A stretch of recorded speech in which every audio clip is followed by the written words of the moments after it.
We are back We are back. with another random topic from the bag of topics. Millie, I think it's your turn to pick a topic today. We'll do those switch backs. Really getting in there. Wow, your whole hand. What's we got? Drake. That's perfect. Go. Well, right. We could start with so many things. We've seen him in concert. I've seen him in concert now twice. We've gone twice together. Yeah. I know you've gone. Yeah, just 3 times. Just three, one more. Okay, one more extra. Yeah. But I'll let you kick this one off, obviously. Okay. Yeah. All right. Well, famous. yeah, Drake, obviously known as Aubrey Drake. Aubrey Drake Graham. Obviously probably one of the best musicians of our lifetime, of this generation. Just been one of my favorite artists for a long time. Like you said, we've gone to multiple concerts. Most recently, we went to the Some Sexy Songs for You concert. In Amsterdam. Yeah, which is like unbelievable, like such a cool experience. So cool. So you tell me a little bit about the concert.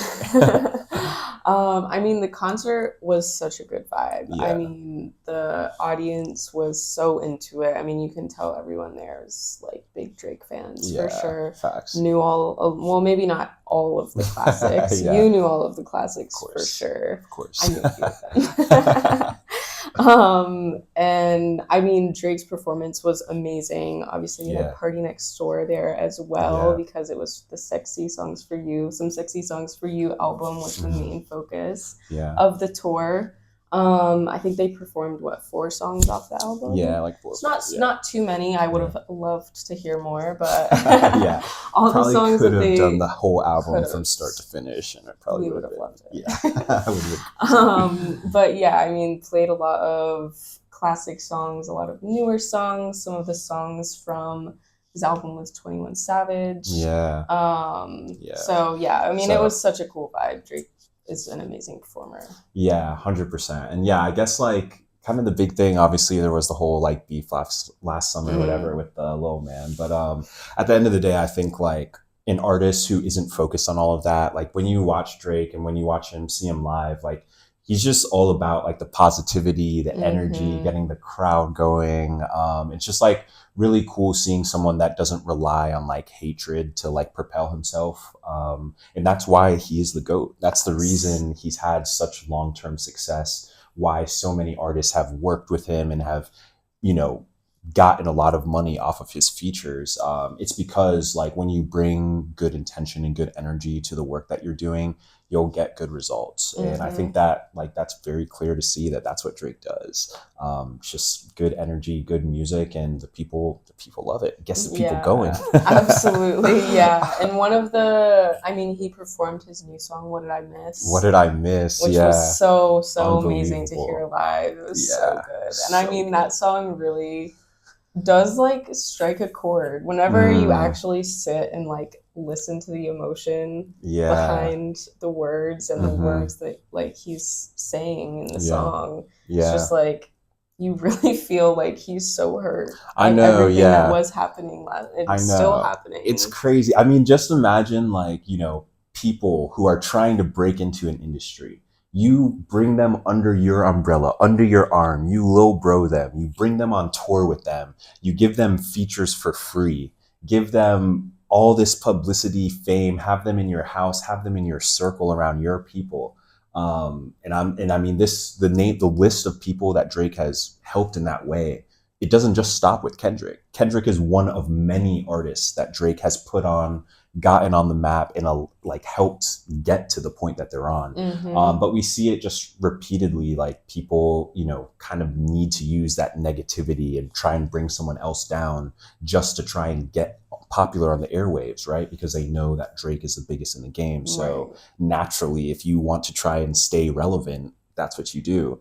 But I think to your point about what did I miss, like you're really hearing like kind of Drake really being like, this is really how you guys felt. Like when I was helping you, when I was putting you on and helping you start your career, this is really how you felt the whole time. Because just think about it, like into like all of the stands on the other side, it's just like you guys realize that without Drake, Little Ken doesn't have a career. That's the difference. Drake would still be Drake, would still have the career he's had.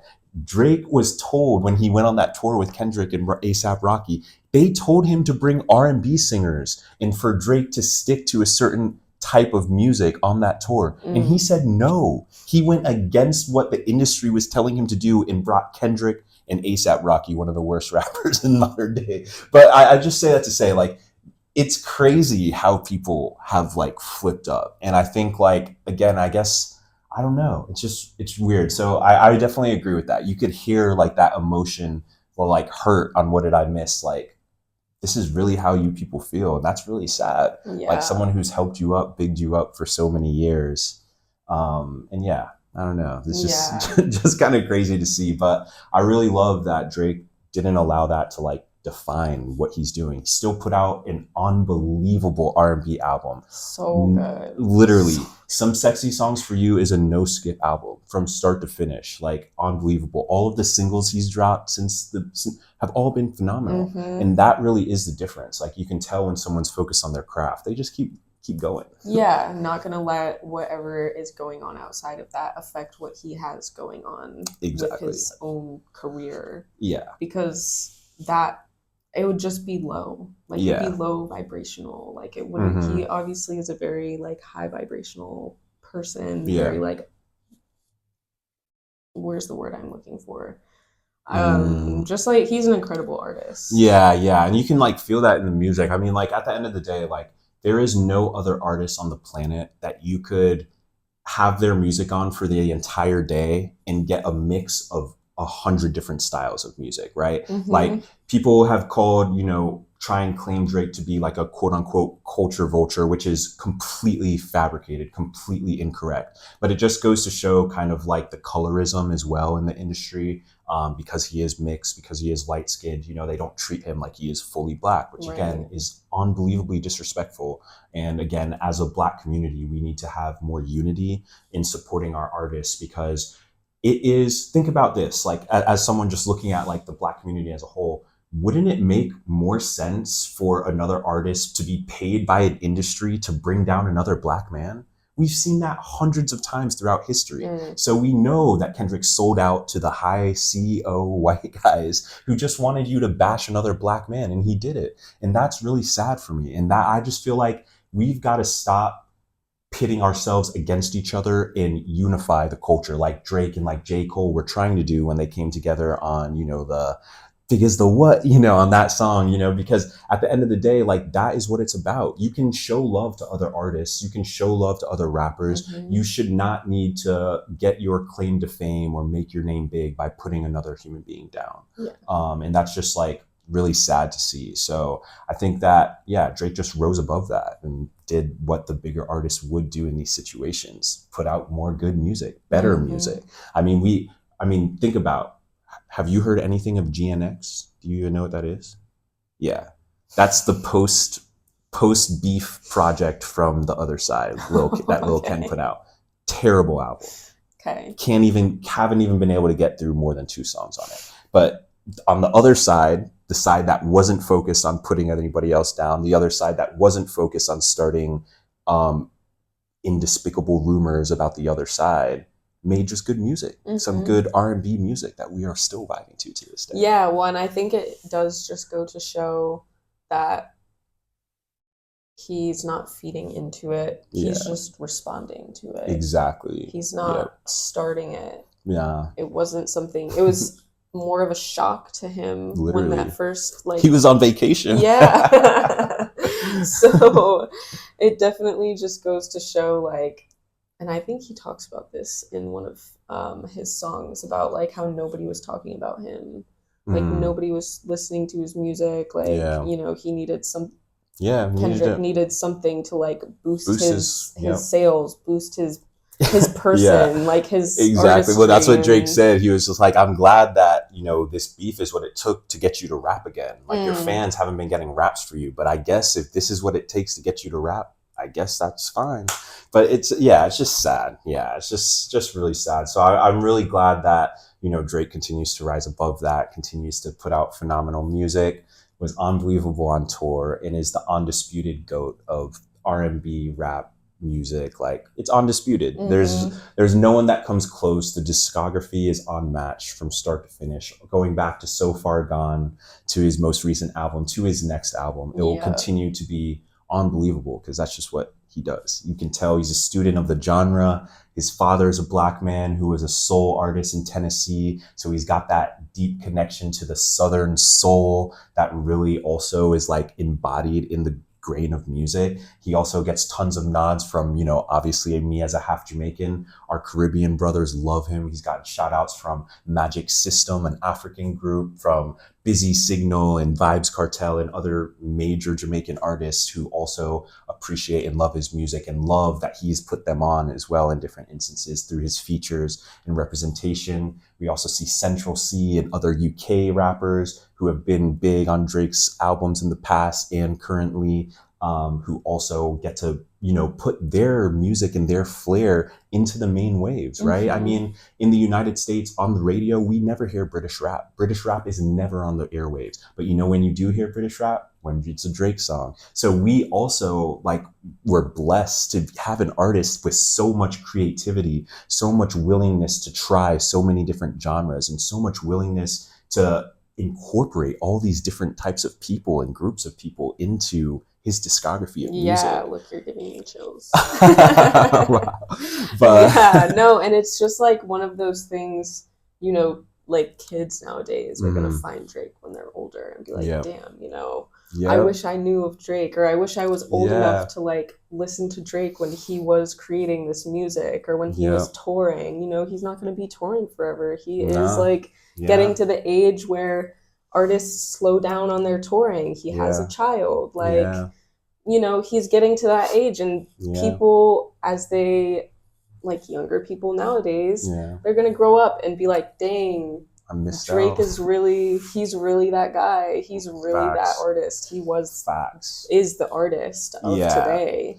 And so, you'll see it just it. really goes to show how amazing and timeless all of his music is. Yeah, that's really the key right there. It's the timelessness of it, because again, having such broad things. I mean, you can play his music around your family, you can play it around your grandparents, you can play if you want to have the more EDM vibe, he's got a whole album for that. I mean, it's just unheard of to have an artist that is so well-rounded in just music generally. And it shows that he's studied the genre thoroughly. And I think, you and I, we're really blessed to have been able to see him twice live, twice together. And we probably will go again, because we know what to expect from those shows now and how phenomenal they are. But I think his success will never be matched or replicated. And I think it's just important to give him those flowers, because I don't think he gets enough of that just pure positivity from fans anymore. And I think he is the GOAT, undisputed. None of this stuff, none of this garbage that's happened, none of these beefs have ever changed my perspective or most fans' perspective on Drake, because we're still listening to the music, and we all still know how good the music is. And I know when I go home to my Jamaican mother, I can put on More Life and vibe to those songs and dance with her in the kitchen and not have to worry about the cursing or anything, because I know he's got songs like that. And that's what I'm saying. It's just you can play his music in groups with anybody, my mom, my grandma. It doesn't matter. I've got Drake songs that I can play in any circle, and that is what it means to be the GOAT. That's really all it is. So period. So that was our take on Drake. The absolute GOAT of the music industry. And can't wait to see you in concert again hopefully soon. Yeah. All right, thanks for watching. This was another random topic episode. Random topics. Stay tuned for more. We have many in here. So we will be seeing you again soon. See you next time. Bye.